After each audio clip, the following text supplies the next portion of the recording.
Jadi di video kali ini saya akan melakukan pengkajian dan juga SP1 pasien diagnosa perawatan jiwa keputusasaan. Selamat menonton. Halo, assalamualaikum. Selamat sore, Mbak. Waalaikumsalam. Silakan duduk, Mbak.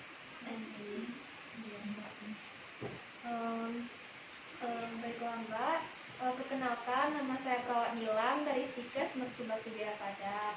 Sebelumnya, kalau boleh tahu nama Mbak siapa ya? Nama saya Asma Fatimah. Mbak Husnul. Senangnya dipanggil dengan sebutan apa ya, Mbak Husnul? Unang aja. Baiklah.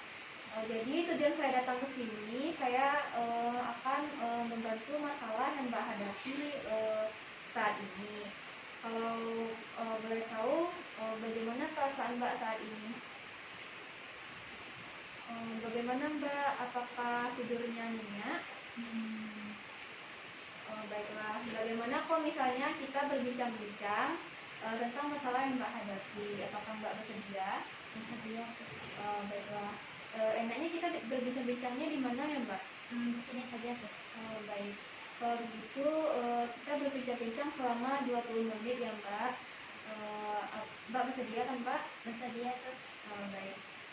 Jadi coba Mbak ceritakan kepada saya masalah yang Mbak hadapi saat ini.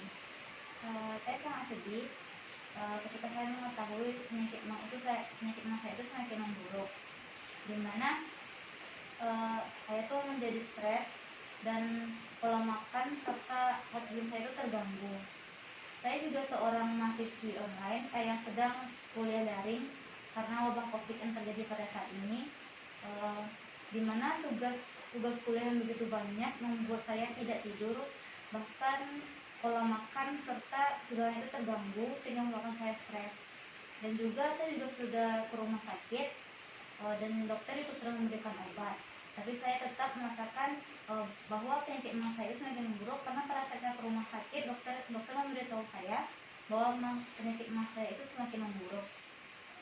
Oh ya, saya sangat mengerti apa yang Mbak rasakan. Sudah berapa lama Mbak merasakan perasaan yang seperti itu? Beberapa bulan terakhir ini. Baiklah. Kalau boleh saya simpulkan, Mbak itu sedang mengalami hal yang dinamakan dengan keputusasaan. Di mana keputusasaan itu adalah seseorang tidak dapat menyelesaikan masalahnya atau dia merasa tidak ada pilihan lain lagi dalam menyelesaikan masalah. Walaupun sebenarnya dia masih memiliki kemampuan atau potensi positif dalam dirinya untuk menyelesaikan masalah tersebut. Nah, jadi bagaimana kalau misalnya saya beritahu Mbak beberapa cara untuk menyelesaikan masalah tersebut?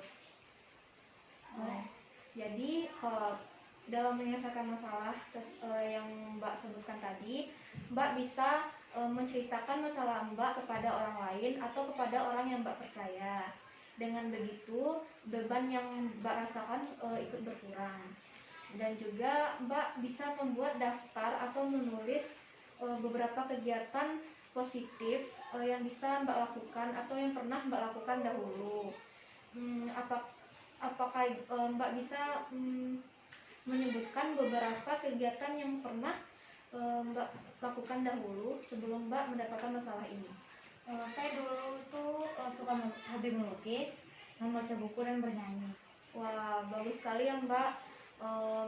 Kalau bisa Mbak membuat daftar pertanyaan sebanyak-banyaknya selain dari 3 kegiatan tersebut. Mbak, dengan demikian Mbak bisa semangat dan juga memiliki harapan dalam menjalani kehidupan. Nah, lalu Mbak bikin daftar sebanyak-banyaknya, lalu menuliskan daftar tersebut ke dalam kertas. Nah, itu juga membuktikan kalau Mbak bisa mempunyai manfaat dalam diri Mbak dan juga orang lain. Baiklah Mbak, bagaimana perasaan Mbak setelah kita berbincang-bincang tentang masalah yang Mbak hadapi saat ini? Saya sangat senang dan saya merasa beban saya itu berkurang.